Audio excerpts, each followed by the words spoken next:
Bonjour les amis, bonjour à tous, bienvenue dans Un jour une carte. Nous sommes aujourd'hui le samedi 20 avril et ça y est, c'est le week-end. Bon, j'espère que vous avez passé une agréable semaine. Pour ce samedi, j'ai opté pour le Light Sears Tarot.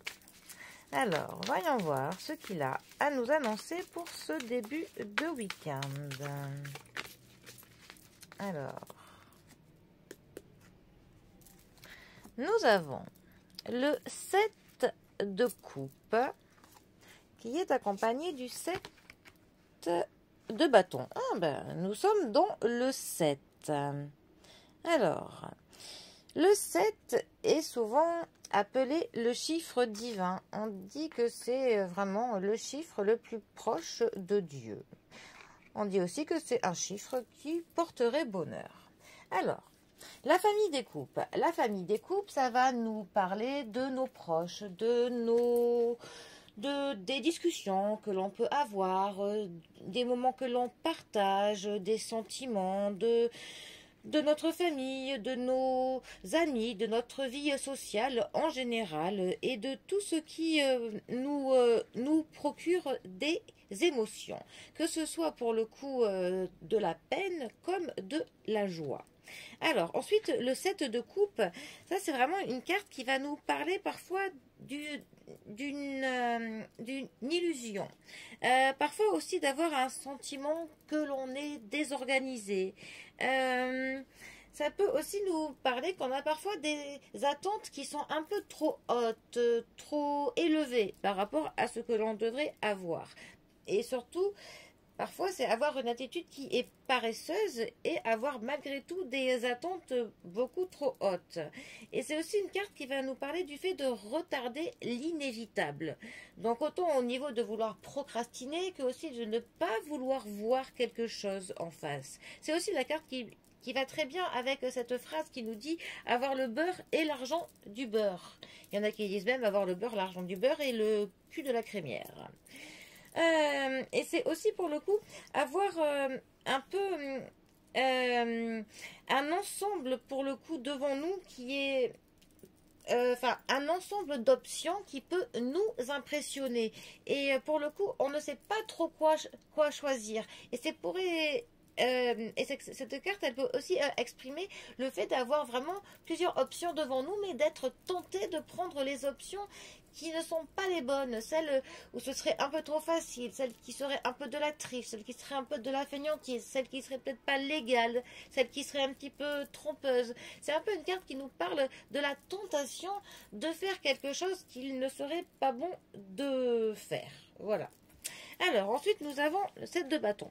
Alors, la famille des bâtons, ça nous parle de l'action, ça nous parle du mouvement, ça nous parle des projets que l'on entreprend, des déplacements, de mettre en œuvre, pour le coup, ce qu'il faut pour que ces idées se concrétisent.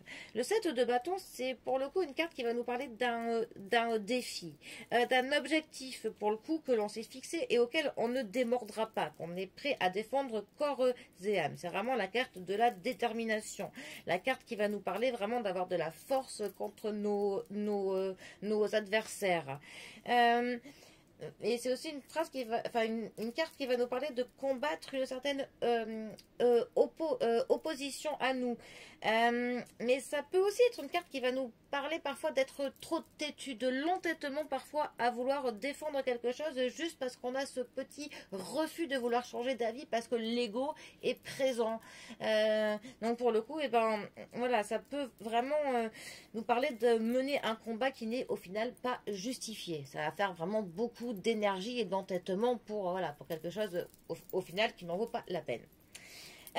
Alors, ces deux cartes ensemble, que peuvent-elles nous dire? Eh bien, justement, ces deux cartes, elles peuvent clairement nous parler, de cette tentation, de faire ce mauvais choix, de vouloir défendre, pour le coup, un choix qui n'est pas le bon. Ça peut parler vraiment de notre ego, de notre mental, qui a envie, coûte que coûte, de rester campé sur une position, de ne pas démordre de quelque chose.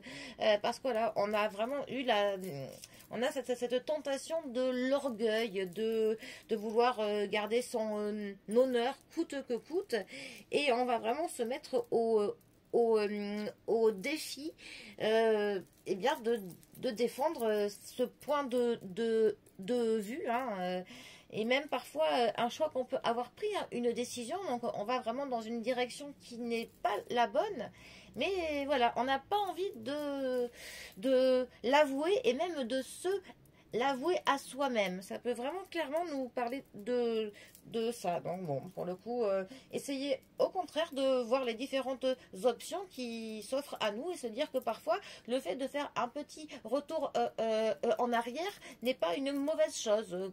Comme mon grand-père disait, il n'y a que les imbéciles qui ne changent pas d'avis. Voilà. Bon, eh bien, belle conclusion.